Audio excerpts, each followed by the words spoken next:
Guys எல்லாம் போய்க்கிங்க welcome to AB vlogs. Like பண்ணுங்கள், சப்ஸ்கிரைப் பண்ணுங்கள். ஃப்ரெண்ட்ஸ், இன்னைக்கு வந்து லாஸ்ட்டாக நம்ம ரிதன் ஈவெண்ட்டை பார்த்தோம். அதாவது ஈவெண்ட் என்ன ஸ்டார்ட் ஆகலை, புக் பேஷோட டிக்கெட் ஓப்பன் ஆயிடுச்சு. அதை பற்றி நம்ம அடுத்த வருஷம் பேசலாம். அடுத்த வீடியோ பேசலாம்.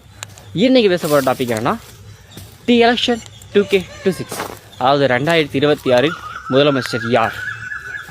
மோஸ்ட் ஆஃப் மெம்பர்ஸ் பார்த்திங்கன்னா தெரிஞ்சிடும் பிஃபோர் எலெக்ஷன்.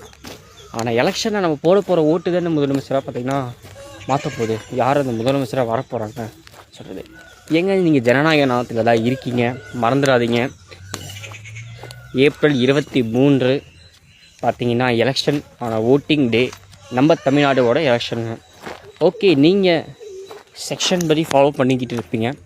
நான் சொன்ன 145Bயும் 145Cயும் பார்த்திங்கன்னா உங்களுக்கு இன்ஃபர்மேஷன் எல்லாம் வந்திருக்கும். நிறைய பேர் கேட்டிருந்தாங்க, மோஸ்ட் ஆஃப் மெம்பர்ஸ் கேட்டிருந்தாங்க, எலெக்ஷனுக்கு லீவ் இல்லைன்னா என்ன பண்ணுறதுன்ட்டு. ஏங்க, எலெக்ஷனுக்கு லீவ் விட்டாலும் இல்லைன்னா நீங்கள் ஓட்டு போகிறது நம்ம கடமைங்க. ஓட்டு போட்டு வர்றதுக்கு எக்ஸ்ட்ரா 2 நாள் 3 நாள் லீவ் போட்டிங்கன்னா கடைசா நல்லது தான். கிடைக்கலன்னா நம்ம தளபதி வந்து எங்கே போகணுமோ அவசரமாக கிளம்பி அவசரமாக வர வேண்டியதாங்க. ஓகே, அதை விட்டு தள்ளுங்க. ஓட்டு போடுறதுக்கு என்ன ப்ராசஸ் சொல்லி உங்களுக்கு எல்லாருமே தெரியும்.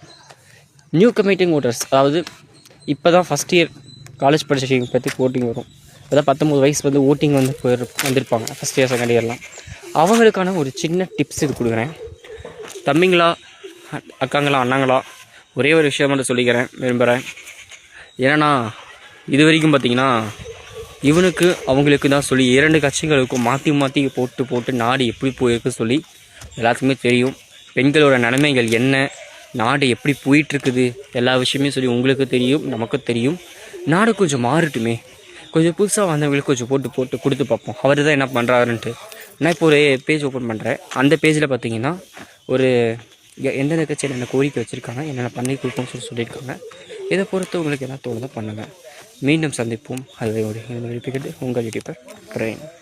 கைஸ், போகிறதுக்கு முன்னாடி இன்னொரு விஷயம் சொல்லிட்டு போயிடுறேன். ரொம்ப ஒரு விரல் நம்ம இருக்கிற அந்த ஒரு ஓட்டு தான் உலகத்தையும் மாற்ற போதுங்க. உங்கள் ஓட்டு கள்ள ஓட்டாக போச்சுன்னா அதுக்கு என்ன பண்ணுறதுன்னு சொல்லி நான் வந்து நெக்ஸ்ட் வீடியோ சொல்கிறேன். அந்த இது கள்ள ஓட்டு பண்ணுறது தான் நம்ம சர்க்கார் படம் பார்த்திங்கன்னா விஜய் எடுத்திருந்தார். ஓகே, இந்த இடத்துல நான் வந்து 3 கட்சியோட வச்சு தான் அந்த ஃபோட்டோஸ் வச்சு அவங்க சொன்ன கோரிக்கையை போட்டு அஃபிஷியலாக பார்த்திங்கன்னா பேஜில் ஓப்பன் பண்ணியிருந்தாங்க. அந்த ஃபோட்டோ தான் நான் ரீபோர்ட் பண்ணி பண்ணுறேன், நானாக க்ரியேட் பண்ணலைங்க. ஓகே ஃப்ரெண்ட்ஸ், நாளை சந்திக்கும் போது உங்களை வைக்கிறது உங்கள் யூடியூபர் பிரவீன்.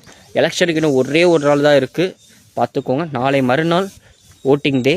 மறக்காமல் உங்கள் நன்மைக்கோட உங்களுக்கு பிடிச்ச கட்சியோட நேர்மையாக இருக்கிற கட்சி ஓட்டு போடுங்க. மீண்டும் சந்திப்பு உங்களை வைக்கிறது உங்கள் யூடியூபர் பிரவீன். டட்டா.